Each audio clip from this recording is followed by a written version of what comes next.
ngayon, nire-ready ako para papunta ng farm. Okay? So, ito yung aking sombrero para panaga sa init.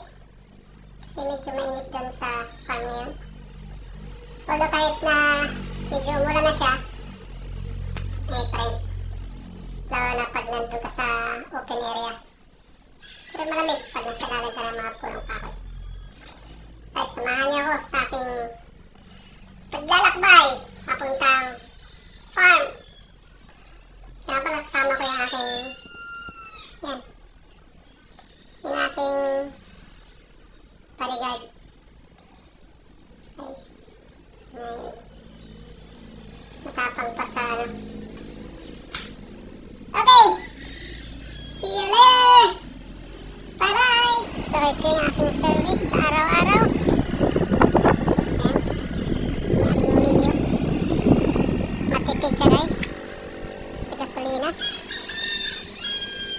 Wala akong problema sa gasolina ito dahil yung 1 litro ko maabot na siya ng 45 kilometers. Diba? Tipid. Tapos yung farm ko na 3 kilometers na ako siguro. Layo.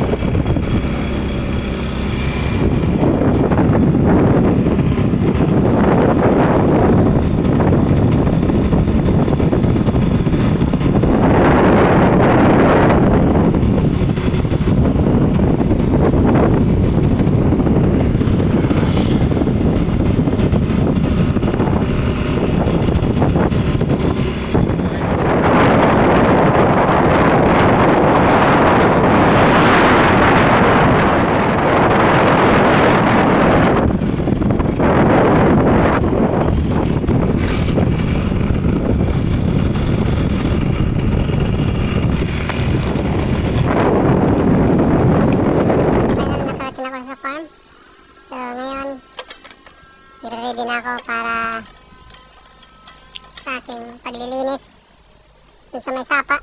Yung plano kong lagyan ng buhaya. Sana all may buhaya.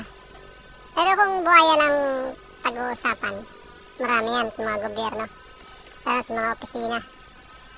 Tsak makakuha ka ng mga maliliit na buhaya, may mga malaking buhaya, kompleto dun.